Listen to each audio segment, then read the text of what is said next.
Hey guys, coming up next, I got something wicked easy, full of flavor, easy to make. We're gonna do a Taiwanese inspired stir fry noodle with beef, and we're gonna put you in charge of which vegetables you want. That's entirely up to you, and I'll give you some suggestions over at kcknh.com. Find me on Facebook, Instagram, and YouTube, and be sure to like, subscribe, and share. In Taiwan, they are so well known for their amazing street market cuisines and fresh produce, where a lot of their foods are concentrated, simple flavors. Everything with their national dish, the Taiwanese beef noodle soup. You could see some of the most beautiful sceneries here, especially at nighttime. And to experience this, we're bringing a simple version. We're not doing the soup, but we're going to be doing a noodle stir fry. Ultimately, you need to come up with at least 3 or 4 vegetables, but don't go more than a pound. You can use broccoli, zucchini, peppers, summer squash, carrots, anything, guys. Any classic stir-fry ingredient, you're going to focus on 1 pound of your favorite vegetables. Now, keep in mind, a lot of this is done on the bias. It's that diagonal cut you see there with the carrot. We're creating more surface so we can initiate the stir-frying process and get it cooked fast. Now with this summer squash here, I was so lucky to find some small ones. This was like the perfect size, and I'm making enough for 4 people here. So this is really the easiest thing you can do. You can do a 1/4 pound of this, 1/4 pound of that, or just do a mixture of what you love to find. Sometimes you can even find these pre-washed bags of vegetables that you can easily use. But for me, I like to put in what we like to enjoy. So with the summer squash and the carrots, I'm doing these together. We have a thinner cut on the carrot, a slightly chunkier cut on the summer squash, but they're going to cook relatively the same. They're very hearty vegetables. So as long as the cuts are done in a manner of you know how long it takes to cook them, that's really key. So that's why we're going to prep these 2 together. Now, anytime we do something with beef, I gotta do peppers. Makes my husband a happy boy, to be honest. And the thing with stir fries, you can either do julienne or you can do a classic cut, which is again another bias, but it's more manageable as small bite sizes. I like to do both red and green. I love the color, I love the way it presents. And as you can see here, we've removed the white pith here. That membrane is bitter as hell. So you definitely want to get rid of that and make some manageable cuts here.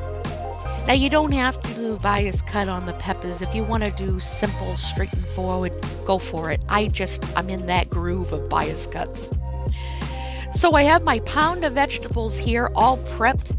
Now the key thing with cooking anything Asian, or really anything, your mise en place is so important. So that's why we always do the prep first.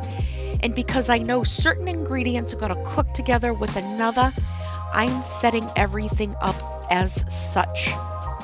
So I'm going to put the carrots separately, my squash separately, everything in its own little container.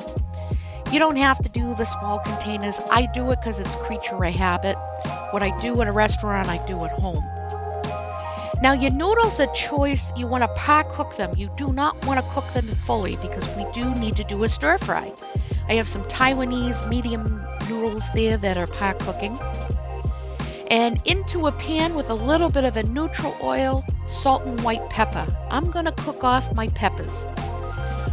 We like to do this this method that they do in South Korea. We build on the cook by cooking everything separately. So peppers can go in the same pan. We're going to do a gentle cook on this. We don't want to cook these down. The whole point of a nice stir fry is having a slight bite to everything that you chew. But I certainly want to get some heat to this and impart some flavor. And it only takes about 3 to 5 minutes, guys. That's the nice part. So as you can see here, I don't even have to add more oil. I'm removing my peppers and I'm going to move on to my carrots and my summer squash here. Now, Carrots, as we all know, is hard as rock. And that summer squash I bought, I showed in the video how it looks like it's dry, but it really isn't. It is the epitome of fresh, nice and firm. So we want to do the same thing. I just needed a little bit more kosher salt and white pepper, so we tossed that in there. And again, 3, maybe 4 minutes. You can always test one out, make sure it's nice and al dente, perfect stir fry consistency to the bite. And this is all being done on medium heat. I find that medium heat, I get better control with this with an electric stove. With gas stove, you've got better control, a lot more control. So if you have gas or propane, you're going to be doing a lot better. So again, after a few minutes, we've removed those vegetables. You can see we've added more neutral oil this time, more salt and white pepper. We season everything as we go. And we're going to do about a medium rare. We want this to get into the pan. We want to see some browning. It's okay, cook it to your own liking. Not everyone likes a medium rare. And as you can see here, we've got this cooking down beautifully. I still want to maintain some control on the heat here. I don't want to go high heat. About medium heat is really the best way for me to do this. And we definitely don't want to overcook it. So now that I've got my medium rare, I've got this being moved into a container, but I'm keeping the pan juices, guys. That's flavor. We're going to use that here. Nothing's going to waste because that's going to help enhance the flavor of our stir-fry sauce. That stir-fry sauce recipe is going to be included in this. It will not be a separate recipe. Very simple ingredients, guys. Everyone can find the ingredients I've compiled. And the beauty of this sauce, we're going to cook it and we're going to cook it down. Not by much. I'm probably going to reduce it by 25 to 30%. And you could see right here, it's thickening up perfectly.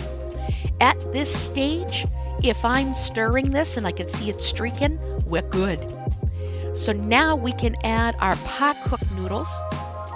And I'm just changing out my tool here. And we're going to toss these noodles around. It's going to take that sauce beautifully. And this is going to help you cook the noodles the rest of the way. Certainly cook them to your liking as far as al dente goes. You just don't want them mushy because we're doing a stir fry on them. And this is all about imparting that flavor. And this stir fry sauce, guys, it is so incredibly versatile.